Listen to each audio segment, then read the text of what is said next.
Hello प्यारे बच्चों, कैसे हैं आप सब।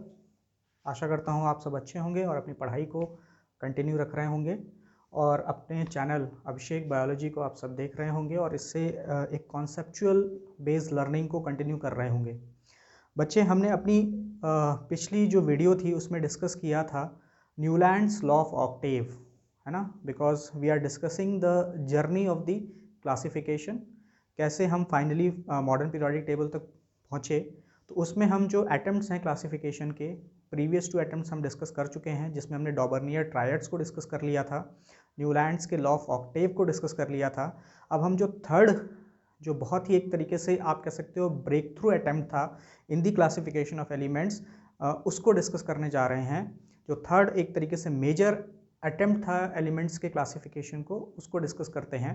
तो आज की वीडियो का हमारा टॉपिक होने जा रहा है बच्चों मेंडलीव्स पीरियोडिक टेबल, है ना। तो बच्चों, ये जो मेंडलीव पीरियोडिक टेबल है ना, ये एक तरीके से एलिमेंट्स के क्लासिफिकेशन के लिए एक बहुत बड़ी डिस्कवरी थी, एक बहुत बड़ा कंट्रीब्यूशन था, है ना। आप कह सकते हो कि मेंडलीव पीरियोडिक टेबल एक तरीके से एक फाउंडेशन है, एक मील का पत्थर साबित हुआ है मॉडर्न पीरियोडिक टेबल की डिस्कवरी में। ये एक फाउंडेशन है, एक स्टेपिंग स्टोन, एक फाउंडेशन स्टोन है जिस पे बेस्ड है आपका मॉडर्न पीरियोडिक टेबल, है ना। चलिए स्टार्ट करते हैं अपने टॉपिक को। मेंडलीव पीरियोडिक टेबल, आप देख सकते होंगे कि अभी तक जितने भी हमने एटम्स पढ़े एलिमेंट्स के क्लासिफिकेशन में, कहीं पे भी हमने टेबल वर्ड यूज़ नहीं किया। ये जो टेबल वर्ड है ना, टेबल वर्ड हम पहली बार मेंडलीव के पीरियोडिक टेबल के साथ, मेंडलीव के क्लासिफिकेशन के साथ जोड़ते हैं, है ना। तो कहने का मतलब ये है कि मेंडलीव ही वो साइंटिस्ट थे जो कहीं ना कहीं पहली बार जो एलिमेंट्स थे उनका टैबुलर अरेंजमेंट प्रोवाइड कर पाए, एलिमेंट्स को टैबुलर फॉर्म में अरेंज कर पाए, ठीक है। दूसरी बात, पीरियोडिक वर्ड भी यहाँ पे यूज़ हो रहा है। तो यहाँ पे दो कहीं ना कहीं मेजर वर्ड्स यूज़ हो रहे हैं। पहला तो वर्ड यूज़ हो रहा है टेबल, है ना, एंड दूसरा वर्ड हो रहा है पीरियोडिक। इन दोनों वर्ड्स को हम समझेंगे, पीरियोडिक वर्ड को हम लेटर ऑन समझेंगे। तो पहली बार हम टेबल वर्ड यूज़ कर रहे हैं, ये काफ़ी इंपॉर्टेंट है ना, क्योंकि पहली बार Mendeleev was the scientist who has been able to classify the elements in a very systematic manner, in a very tabular form. तो पहली बार जो मेंडलीव थे वो जो एलिमेंट्स थे उनको टैबुलर फॉर्म में क्लासीफाई कर पाए, ठीक है। आगे कंटिन्यू करते हैं, इससे पहले हम ये जान लेते हैं कि जब मेंडलीव ने अपना पीरियोडिक टेबल दिया तो उस समय कितने एलिमेंट्स की जानकारी हो चुकी थी। अराउंड 63 एलिमेंट्स वर नोन, है ना। 63 एलिमेंट्स डिस्कवर हो चुके थे, 63 एलिमेंट्स वर नोन, है ना। 63 नोन एलिमेंट्स थे, 63 एलिमेंट्स का पता चल चुका था। और इन्हीं 63 एलिमेंट्स को मेंडलीव ने बहुत ही एक सिस्टमैटिक वे में, बहुत ही एक साइंटिफिक वे में टैबुलर फॉर्म में अरेंज किया। उसी अरेंजमेंट को हम कहते हैं मेंडलीव्स पीरियोडिक टेबल, ठीक है। अब बात आती है कि जब भी आपसे मेंडलीव पीरियोडिक टेबल पूछा जाएगा, है ना, तो पहला सवाल यही बनता है कि जो मेंडलीव ने अपने पीरियोडिक टेबल में एलिमेंट्स को ग्रुप किया, अपने एलिमेंट्स को क्लासीफाई किया, तो what was the basis of the classification in Mendeleev's periodic table. सबसे पहला सवाल ही आपसे पूछा जाता है कि बताइए मेंडलीव ने जो अपना पीरियोडिक टेबल दिया, उस पीरियोडिक टेबल में एलिमेंट्स को क्लासीफाई करने का बेसिस क्या था, किस बेसिस पे मेंडलीव ने एलिमेंट्स को क्लासीफाई किया, है ना। तो फर्स्ट क्वेश्चन यही बनता है। तो मैं अपने पहले की वीडियोस में डिस्कस भी कर चुका हूँ, है ना, कि जो मॉडर्न पीरियोडिक टेबल से पहले जो भी अटेम्प्ट्स हुए एलिमेंट्स को ग्रुप करने के, एलिमेंट्स को क्लासीफाई करने के सारे कहीं ना कहीं एलिमेंट्स को अरेंज कर रहे थे on the basis of atomic masses. मतलब कहीं ना कहीं एलिमेंट्स वर अरेंज्ड, है ना, on the basis of increasing order of their atomic masses. और कहीं ना कहीं सबको ये लग रहा था कि जो एटॉमिक मास है वो कहीं ना कहीं एलिमेंट्स की जो प्रॉपर्टीज़ है उसको गवर्न करता है, एलिमेंट्स की जो केमिकल प्रॉपर्टीज़ हैं वो एटॉमिक मास पे डिपेंड करती हैं। और इसी वजह से जो शुरुआती जितने भी अटैम्प्ट्स हुए, है ना, मॉडर्न पीरियोडिक टेबल से पहले के सब में, है ना, एलिमेंट्स वर अरेंज्ड, है ना, on the basis of increasing order of atomic masses. And this Mendeleev's periodic table is also not an exception. यहाँ पे भी, है ना, एलिमेंट्स को increasing order of their atomic masses पे ही मेंडलीव ने अरेंज किया। ठीक है, तो अगर आपसे पूछा जाए, सवाल बने कि what was the basis of classification, और जो बनता भी है सीबीएसई में कई बार बन चुका है कि what was the basis of classification in Mendeleev's periodic table. ठीक है, इंपॉर्टेंट समझते हैं, बहुत ध्यान से इसको समझते हैं क्योंकि ये सवाल बहुत बार पूछा जा चुका है। तो पहला हमारा इसमें जो हमारा सब टॉपिक बनता है बेसिस ऑफ क्लासिफिकेशन। मेंडलीव का जो पीरियोडिक टेबल था उसमें क्लासिफिकेशन का बेसिस क्या था, बेसिस ऑफ क्लासिफिकेशन।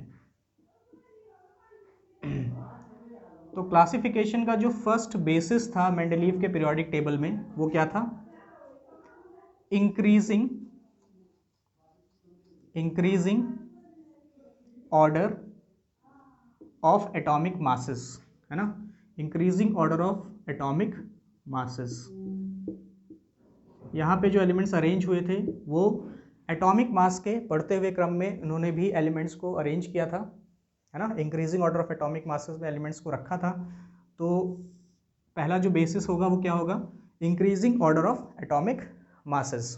ठीक है, अब आते हैं जो दूसरा काफ़ी इंपॉर्टेंट आ जाता है, वो आता है सिमिलर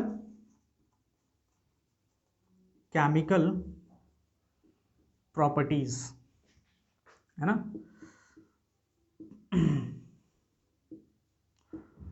अब ये क्या है, तो पहली बात तो ये हुई कि जब मेंडलीव ने अपना पीरियोडिक टेबल दिया तो उस समय पे इन्होंने जो एलिमेंट्स को रखा वो कैसे रखा, मतलब वन आफ्टर, एक के बाद जो दूसरा एलिमेंट था उसको increasing order of atomic masses में रखा, है ना, कुछ इस तरीके से, है ना, जैसे ये है। तो एलिमेंट्स को प्लेस किया एक के बाद एक, तो एलिमेंट्स का एटॉमिक मासेस क्या हो रहा था, इंक्रीज हो रहा था, है ना। जैसे अगर ये है तो इसके बाद वाले का एटॉमिक मास ज़्यादा, फिर उसके बाद जो है उसका एटॉमिक मास और ज़्यादा, और ऐसे ऐसे एलिमेंट्स को increasing order of atomic masses में इन्होंने रखा। पहली बात तो ये, है ना, फर्स्ट एलिमेंट के बाद जो सेकंड एलिमेंट होगा उसका एटॉमिक मास फर्स्ट से ज़्यादा होगा, फिर थर्ड एलिमेंट का एटॉमिक मास सेकंड से ज़्यादा होगा, मतलब एक तरीके से increasing order of atomic masses में एलिमेंट्स को रखा गया। ठीक है, ये कुछ उसी तरीके से जैसे अगर आप मॉर्निंग असेंबली में खड़े होते हो तो आपसे कहा जाता है कि आप हाइट वाइज खड़े होइए। हाइट वाइज का मतलब यही होता है कि जो बच्चा जिसकी हाइट सबसे कम होती है वो पहले, उससे ज़्यादा हाइट वाला फिर उसके बाद में, और उससे ज़्यादा हाइट वाला उसके बाद में, है ना। तो इंक्रीजिंग ऑर्डर ऑफ हाइट्स में आप खड़े होते हो मॉर्निंग असेंबली में, वैसे यहाँ पे एलिमेंट्स कैसे अरेंज हुए हैं, increasing order of their atomic masses में। ठीक है, तो ये तो हुआ पहला बेसिस, इसको हमने समझा। दूसरा है सिमिलर केमिकल प्रॉपर्टीज़, है ना। एक ग्रुप में वो एलिमेंट्स प्लेस किए गए, है ना, एक ग्रुप में उन एलिमेंट्स को मेंडलीव ने प्लेस किया जिनकी केमिकल प्रॉपर्टीज़ कहीं ना कहीं एक जैसी थी, है ना। अब पूछा जाता है कि हाउ मेंडलीव, ठीक है, ये बात तो क्लियर है भाई, एक ग्रुप में उन्होंने उन एलिमेंट्स को रखा जिनकी केमिकल प्रॉपर्टीज़ एक जैसी हैं।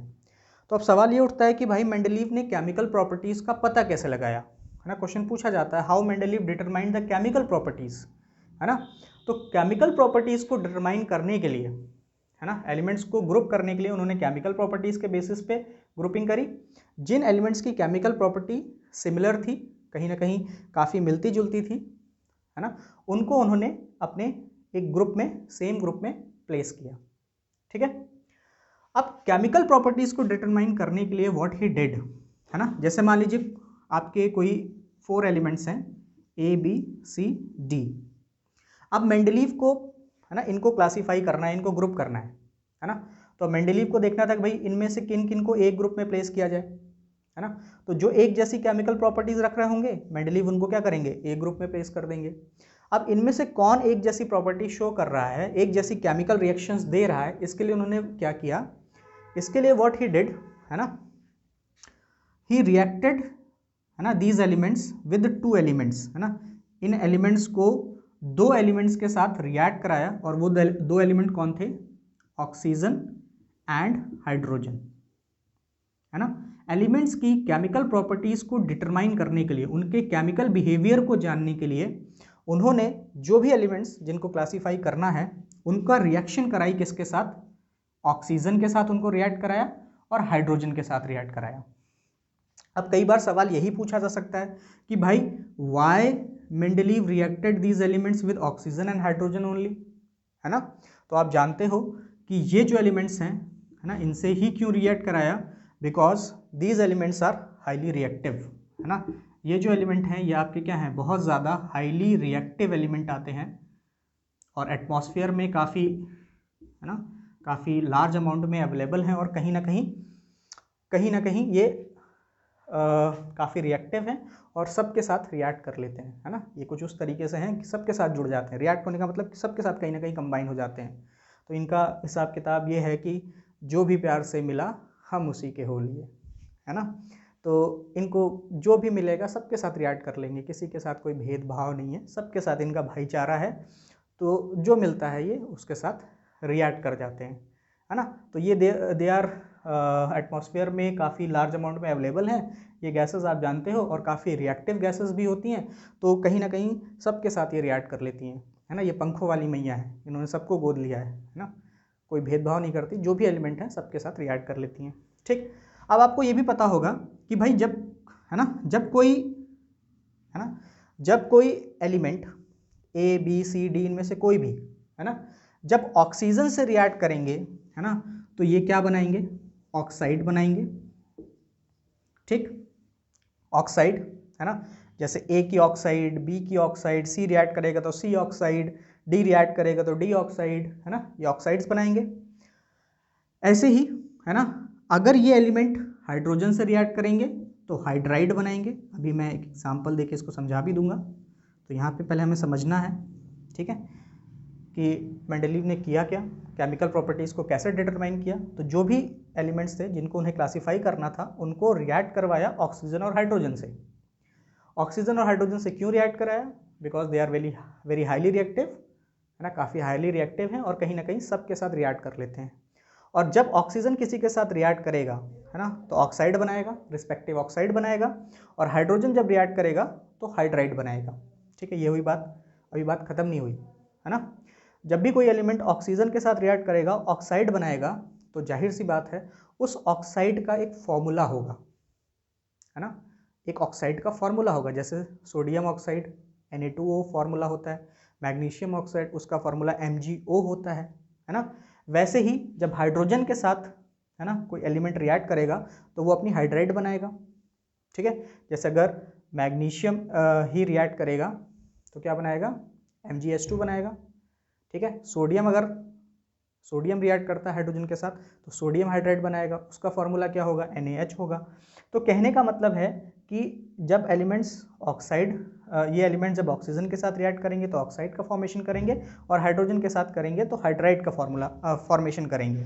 ठीक है, अब फिर उन्होंने क्या किया कि व्हाट ही डिड, उन्होंने देखा, ठीक है, उन्होंने स्टडी किया the formula of their oxide and hydride, है ना।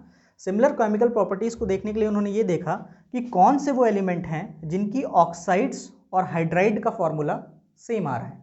ठीक है, जिन एलिमेंट्स की ऑक्साइड्स और हाइड्राइड्स का फॉर्मूला सेम आ रहा है ना, वो उनकी कहीं ना कहीं आप देख सकते हो कि अगर केमिकल फॉर्मूला सेम आ रहा है तो आप समझ सकते हो कि कहीं ना कहीं उनकी वैलेंसी सेम होगी। क्योंकि आपको पता है कि आज हम जान चुके हैं, आज आप जानते होंगे कि अगर किसी की कंबाइनिंग कैपेसिटी सेम है, वैलेंसी सेम है, तभी उसके केमिकल फॉर्मूले भी सेम आएंगे।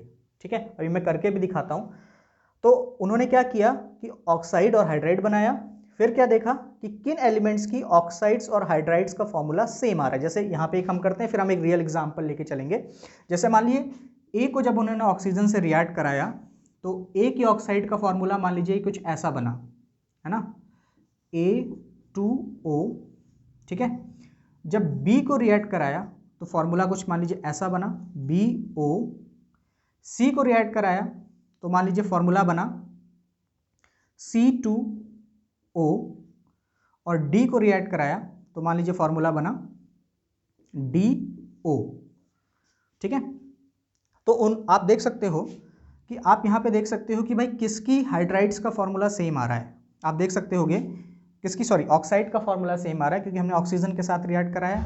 ठीक है, तो आप देख सकते हो ए और सी की ऑक्साइड का फॉर्मूला, है ना, सेम केमिकल फॉर्मूला आया, है ना। और ऐसे ही बी और डी की ऑक्साइड्स का फॉर्मूला मान लीजिए सेम आया, केमिकल फॉर्मूला सेम बन रहा है ना।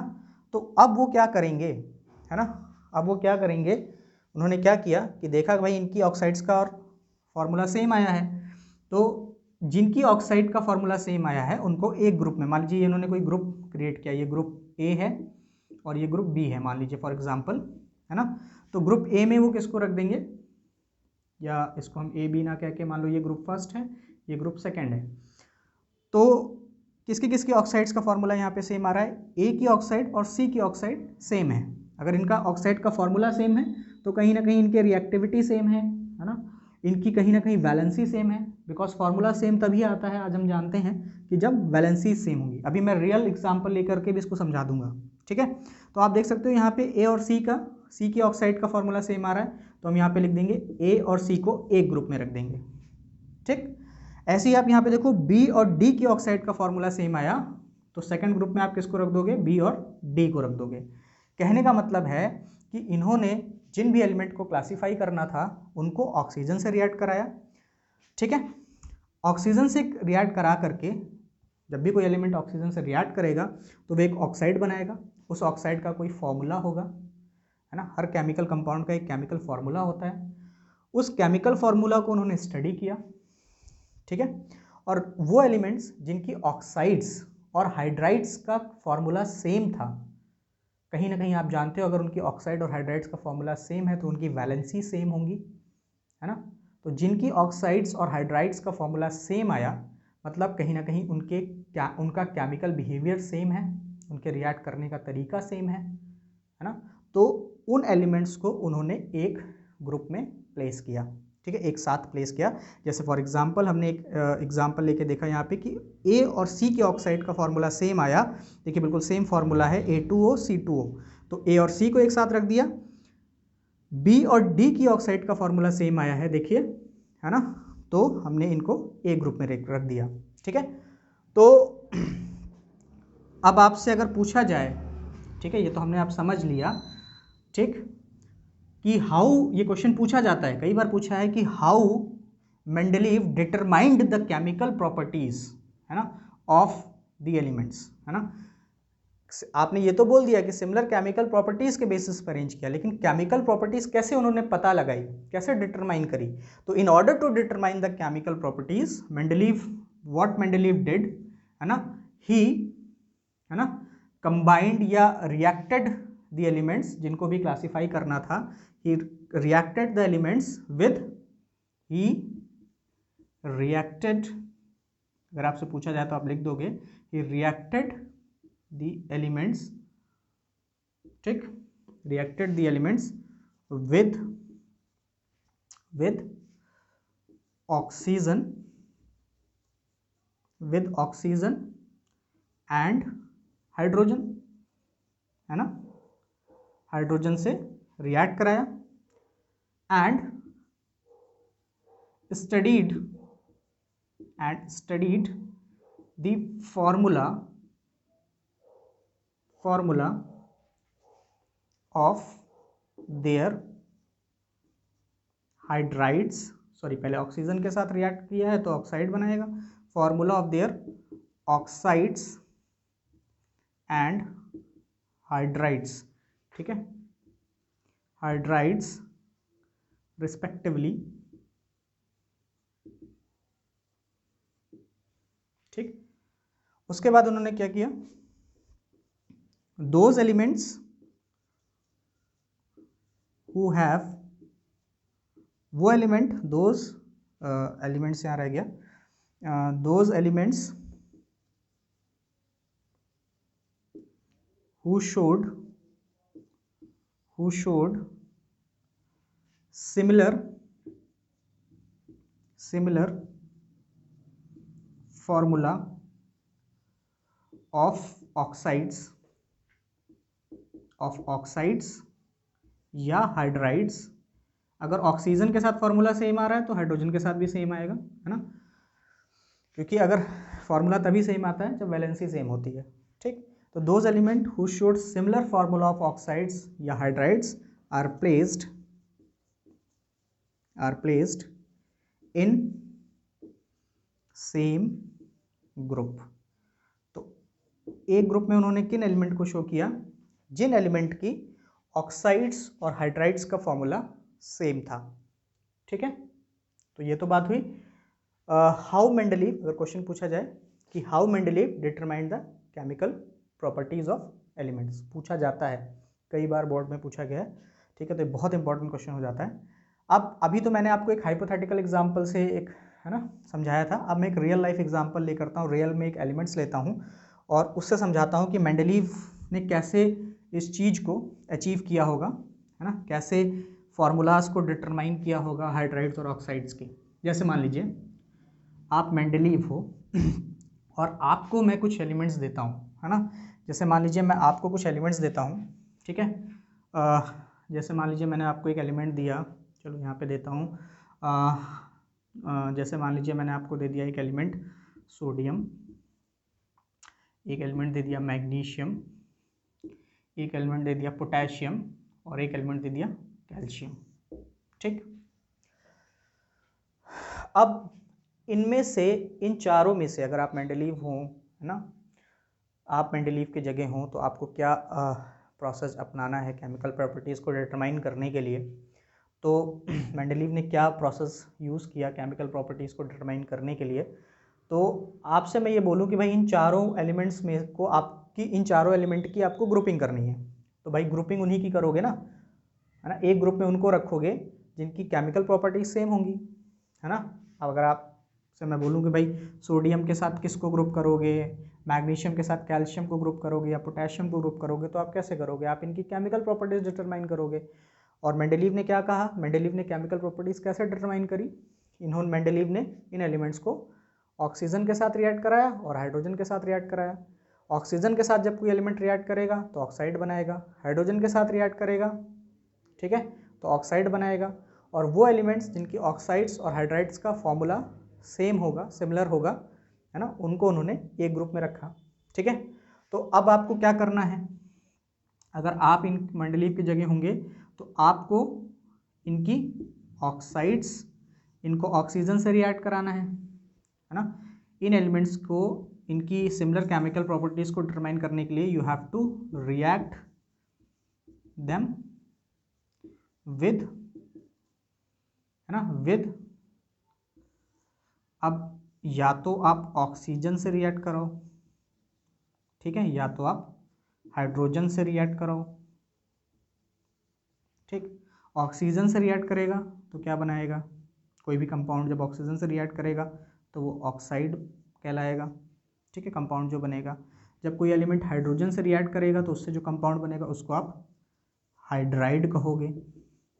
ठीक है, रिएक्ट कराने के बाद आप देखोगे कि किन एलिमेंट्स की हाइड्राइड और ऑक्साइड का फॉर्मूला सेम है, फिर आप क्या देखोगे, सेम केमिकल फॉर्मूला, कि किन एलिमेंट्स का जो केमिकल फॉर्मूला है ऑक्साइड और हाइड्राइड्स का, किन एलिमेंट की ऑक्साइड्स और हाइड्राइड्स का जो केमिकल फॉर्मूला है वो एक जैसा आ रहा है, तो फिर क्या देखोगे आप, सेम केमिकल फॉर्मूला। ठीक है, and those elements whose hydrides and oxides are having same chemical formula, उन एलिमेंट्स को you will place in same group। तो जिसका हाइड्राइड्स और ऑक्साइड का जो केमिकल फार्मूला है वो सेम होगा, they will be placed in the same group, है ना। अब जरा करके देखते हैं। ठीक, जैसे अगर आपसे मैं बोलूं कि भाई सोडियम को ही, चलिए मैं इनको क्या करता हूं, एक बार ऑक्सीजन से रिएक्ट कराता हूं और इनकी ऑक्साइड का फॉर्मूला पहले स्टडी करता हूं। तो सबसे ए पे मान लीजिए सोडियम है, सोडियम का रिएक्शन आपको किससे कराना है, ऑक्सीजन से। ठीक, जब आप सोडियम को ऑक्सीजन से रिएक्ट कराओगे, ठीक है, यहाँ पे लिख ले रहे हैं थोड़ा सा, सोडियम को ऑक्सीजन से रिएक्ट कराना है ना। आपको पता है केमिकल फार्मूला किस पे डिटरमाइन होता है, वैलेंसी इस पे डिटरमाइन होता है। सोडियम की वैलेंसी आप जानते हो कितनी होती है, 1 होती है। ऑक्सीजन की वैलेंसी कितनी होती है, 2 होती है। ठीक है, आप वैलेंसी इसका क्रिस क्रॉस करोगे तो फार्मूला क्या बनेगा, देखिए इसकी ऑक्साइड का फॉर्मूला क्या बना, Na2O। ठीक, Na2O, ठीक, Na2O। ठीक, अब जरा बी ले लेते हैं, मैग्नीशियम ले लेते हैं, मैग्नीशियम लिख लो, ऑक्सीजन लिख लो। मैग्नीशियम का इलेक्ट्रॉनिक कॉन्फ़िगरेशन क्या होता है, 282, वैलेंस इलेक्ट्रॉन 2, तो वैलेंसी भी कितनी 2 +2 क्यों लिख रहे हैं, इलेक्ट्रॉन लूज करता है, यहाँ पे -2 लिख दिया। आपको पता है सेम होगा तो ये कैंसिल आउट हो जाएगा, तो फार्मूला प्लस बराबर +2 है, बराबर माइनस है तो प्लस माइनस कैंसिल हो जाएगा। तो फार्मूला जो बनेगा यहाँ पे बना वो क्या बना, देखिए MgO बना। अब देखिए सोडियम और मैग्नीशियम के ऑक्साइड्स का फॉर्मूला डिफरेंट आ रहा है, ठीक। थर्ड देख लेते हैं, ठीक है। थर्ड हम देख लेते हैं पोटेशियम और ऑक्सीजन, इनकी ऑक्साइड्स का फॉर्मूला क्या बनेगा। तो आप जानते हो भाई पोटेशियम का कॉन्फ़िगरेशन क्या होता है ना, एटॉमिक नंबर 19 है, तो कॉन्फ़िगरेशन क्या बनेगा 2881, है ना। तो वैलेंस इलेक्ट्रॉन 1 है तो वैलेंसी कितनी हो जाएगी 1, ठीक है। इलेक्ट्रॉन लूज करने की टेंडेंसी है इसलिए +1 लिख दिया। ऑक्सीजन है ना, एटॉमिक नंबर 8 है, कॉन्फ़िगरेशन क्या होता है 26, ऑक्टेट पूरा करने के लिए इलेक्ट्रॉन कितने चाहिए, 2 चाहिए, है ना। तो 2 इलेक्ट्रॉन चाहिए, तो 2 इलेक्ट्रॉन रिसीव करेगा, तो वैलेंसी कितनी होती है -2, क्योंकि गेन कर रहा है इलेक्ट्रॉन, जब भी आता है अपने साथ निगेटिविटी लेके आता है ना, तो -2 हो जाएगा। अब इन वैलेंसीज को ज़रा क्रिस क्रॉस करिए, जब आप इनको क्रिस क्रॉस करोगे तो फार्मूला क्या बना, देखिए ऑक्साइड का फार्मूला, इसकी क्या बना पोटेशियम की K2O, पोटेशियम ऑक्साइड, है ना। और नेक्स्ट आते हैं, लास्ट आ रहा है आपका कैल्शियम और ऑक्सीजन, इनकी ऑक्साइड का फार्मूला स्टडी करते हैं भाई। तो कैल्शियम आप जानते हो एटॉमिक नंबर 20 होता है, कॉन्फ़िगरेशन क्या होगा 2882, वैलेंस इलेक्ट्रॉन 2 हैं तो वैलेंसी भी क्या होगी 2 और +2 होगी बिकॉज इलेक्ट्रॉन लूज करता है।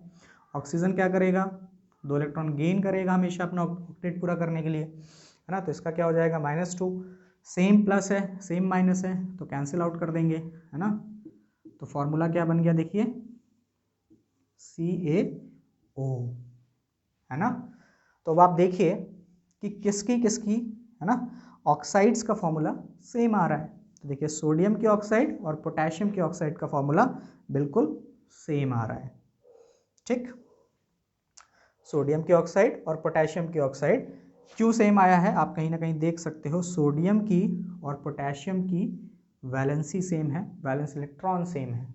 आप जानते हो किसी भी कंपाउंड की जो रिएक्टिविटी होती है ना, रिएक्ट करने का तरीका होता है, वो वैलेंस इलेक्ट्रॉन पे डिपेंड करता है। क्योंकि कोई भी, मैंने अपने प्रीवियस वीडियोस में बहुत डिटेल में डिस्कस किया हुआ है कि कोई भी एटम रिएक्ट करता ही क्यों है, वैलेंस इलेक्ट्रॉन की वजह से ही रिएक्ट करता है, ठीक है। वैलेंस सेल को, है ना, वैलेंस सेल में ऑक्टेट को पूरा करने के लिए रिएक्ट करता है, ठीक। तो आप देख सकते हो कि इनके वैलेंस इलेक्ट्रॉन सेम है तो दोनों की वैलेंसीज सेम है ना, सोडियम और पोटेशियम की वैलेंसीज सेम है तो उनके ऑक्साइड्स का फॉर्मूला सेम आया है। ऐसे हाइड्राइड्स का भी सेम आता, है ना, आप करके देख सकते थे। यहाँ पे क्या हो जाता, हाइड्रोजन के केस में यहाँ पे -1 हो जाता, यहाँ पे +1, तो सोडियम की हाइड्राइड का फॉर्मूला क्या हो जाएगा NaH, ठीक। मैग्नीशियम का क्या हो जाता है, यहाँ पे क्या हो जाता माइनस, यहाँ पे +2 होता, लेकिन हाइड्रोजन के केस में मैग्नीशियम के साथ क्या हो जाएगा -1 हो जाएगा, तो क्रिस क्रॉस होगा तो क्या हो जाएगा MgH2, है ना, H2, है ना। इसमें क्या हो जाएगा पोटेशियम के साथ, इसका भी +1 होता, अगर हाइड्रोजन होता तो उसका -1 होता, है ना, तो क्या हो जाता KH, पोटेशियम हाइड्राइड, ठीक। और यहाँ पे भी फिर सही सेम केस होता, यहाँ पे +2 होता, यहाँ पे -1 होता, तो क्रिस क्रॉस होता, ठीक है, हाइड्रोजन के केस में। तो इसका हाइड्रोजन का क्या हो जाता CaH2, ठीक।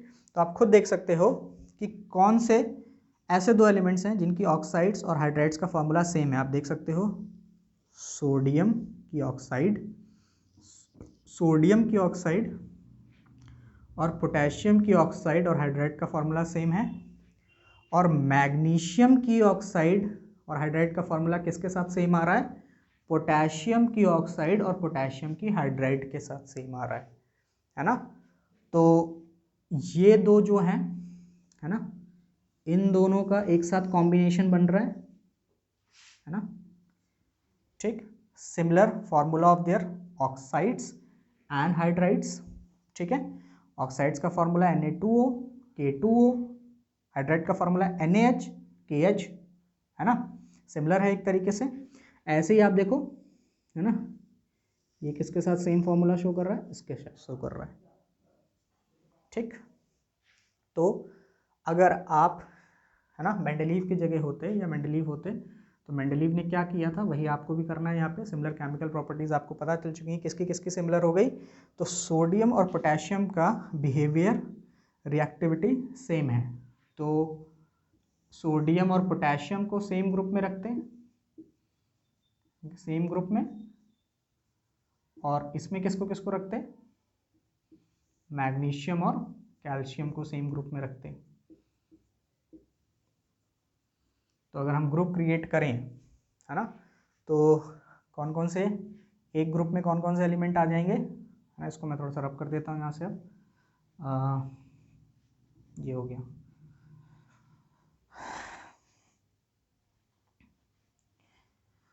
ठीक, इसको थोड़ा सा अब अगर मैं ग्रुप कर देता फर्स्ट ग्रुप, क्योंकि एक ग्रुप में वही एलिमेंट आएगा जो सिमिलर प्रॉपर्टी शो करेगा, और ये हो गया सेकंड ग्रुप।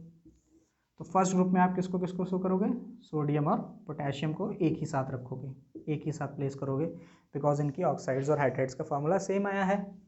और इधर पे मैग्नीशियम और कैल्शियम को सेम ग्रुप में प्लेस करोगे। ठीक है, ठीक, तो सेम ऐसा ही कुछ है ना मेंडलीव ने हर एलिमेंट के साथ किया। हर एलिमेंट को कहीं ना कहीं ऑक्सीजन और हाइड्रोजन से रिएक्ट कराया। रिएक्ट कराने के बाद अगर ऑक्सीजन से रिएक्ट करा है तो ऑक्साइड्स फॉर्म होंगी, हाइड्रोजन से रिएक्ट करा है तो हाइड्राइड्स फॉर्म होंगी। ऑक्साइड्स का कुछ फॉर्मूला होगा, हाइड्राइड्स का कुछ फॉर्मूला होगा। जिन एलिमेंट्स की ऑक्साइड्स का फॉर्मूला और हाइड्राइड्स का फॉर्मूला सेम था उन एलिमेंट्स को उन्होंने एक ग्रुप में प्लेस कर दिया। मैंने आपको एक एग्जाम्पल के थ्रू ये ऑलरेडी एक्सप्लेन कर दिया। ठीक है बच्चों, तो बच्चों मेंडलीव पीरियोडिक टेबल से रिलेटेड जो एक बहुत इंपॉर्टेंट सवाल बनता है वो यहीं से बनता है कि what was the basis of classification. तो ये दो लिखा हुआ है, increasing order of atomic mass और सिमिलर केमिकल प्रॉपर्टीज। फिर सवाल बनता है कि भाई how Mendeleev determined the chemical properties, है ना। तो वो मैंने ऑलरेडी आपको बताया कि कैसे। अक्सर बच्चा ये तो रट लेता है लेकिन समझ नहीं पाता है कि ऑक्साइड और हाइड्राइड का फॉर्मूला कैसे सेम किया। तो मैंने आपको एग्जाम्पल्स के थ्रू ये समझा दिया कि कैसे उन्होंने अपना एक पीरियोडिक टेबल जो है वो डिटरमाइन किया, सिमिलर केमिकल प्रॉपर्टीज़ को कैसे डिटरमाइन किया। अब बच्चे वीडियो ज़्यादा लंबा ना हो जाए इसलिए है ना, इस टॉपिक को मेंडलीव पीरियोडिक टेबल को हम दो पार्ट्स में बांट के पढ़ेंगे। तो इसके आगे आज मैंने बहुत इंपॉर्टेंट पार्ट डिस्कस कर लिया है। इसके आगे का जो पार्ट होगा कि मेंडलीव पीरियोडिक टेबल की क्या एडवांटेजेस थे, क्या डिसएडवांटेजेस थे, ठीक है, इन चीज़ों को, ठीक है, हम आगे की नेक्स्ट वीडियो में सेकंड पार्ट में मेंडलीव पीरियोडिक टेबल के डिस्कस करेंगे। क्यों? क्योंकि सो डैट की जो वीडियो है थोड़ा ज़्यादा लंबा ना हो जाए, है ना। कई बार आजकल बच्चों का जो अटेंशन स्पैन है काफ़ी कम हो गया है, तो बहुत ज़्यादा लंबी वीडियो हो जाती है तो उनको थोड़ा बोरिंग लगने लगता है ना, तो बच्चे उसको देखना ज़्यादा पसंद नहीं करते हैं। ठीक है, तो मेंडलीव पीरियोडिक टेबल को वैसे भी थोड़ा लंबा टॉपिक है तो इसको हम दो पार्ट में ब्रेक करके पढ़ेंगे। पहले पार्ट में आज हमने काफ़ी इंपॉर्टेंट चीज़ों को समझा, थोड़ा सा कॉन्सेप्चुअली बताया, है ना। नहीं तो मैं सिर्फ इतना लिख के आगे बढ़ सकता था, लेकिन मैंने आपको पूरा समझाया तो इस वजह से थोड़ा टाइम लग गया। लेकिन मेरा मकसद भी यही है कि आप एक कॉन्सेप्ट बिल्डअप करो। ठीक है, चीज़ें बताने वाले तो बहुत सारे आपको यूट्यूब चैनल्स मिल जाएंगे, है ना, बहुत तरह तरह के हैं। तो यहाँ ट्रिक्स नहीं, यहाँ पे कॉन्सेप्ट चल रहा है। कॉन्सेप्ट समझो आप, है ना। ट्रिक्स याद करोगे, रटोगे तो कुछ दिन बाद भूल जाओगे। दिमाग में एक बार बैठेगा ना कॉन्सेप्ट, आप समझ पाओगे तो वो लाइफ लॉन्ग रहेगा आपके साथ, काफ़ी लंबे समय तक आप उसको रिटेन करोगे। ठीक है बच्चे, तो इसके आगे के पार्ट को हम लोग, इसके आगे का जो है टॉपिक, इसको हम लोग नेक्स्ट पार्ट में डील करेंगे। आई होप बच्चों आपको समझ में आया होगा। तो इस वीडियो को, है ना, अपने फ्रेंड्स के साथ, अपने फ्रेंड सर्कल्स में और लोगों के साथ शेयर करिए, है ना। शेयरिंग एंड केयरिंग, प्यार बांटने से बढ़ता है ना। तो ऐसे ही अगर आपको अच्छा लगा, आप बेनिफिटेड हुए, है ना, तो प्लीज़, है ना, अपने फ्रेंड्स के साथ वीडियो को शेयर करिए, लाइक करिए, चैनल को सब्सक्राइब भी करिए। और अगर आपको कुछ टॉपिक्स चाहिए जिस पे आप चाहते हो कि वीडियो बनाऊं मैं, आपको ये टॉपिक अच्छा लगा, आप चाहते हो मैं किसी पर्टिकुलर वीडियो टॉपिक पे और वीडियो बनाऊं, है ना, तो आप कमेंट सेक्शन में जा कर के आप अपने फीडबैक्स, अच्छा लगा, कुछ कमी है तो वो आप बता सकते हो। ठीक है। ठीक है। किसी और टॉपिक पे वीडियो चाहते हो तो उस टॉपिक को भी मेंशन कर सकते हो कि सर इस टॉपिक को भी समझा दीजिए थोड़ा, ठीक है। तो मैं प्रायोरिटी बेसिस पे पहले उस पर वीडियो बना दूंगा, ठीक है बच्चों। तो इन्हीं शब्दों के साथ वीडियो को एंड करते हैं। Thank you so much, thanks for watching, take care, bye bye.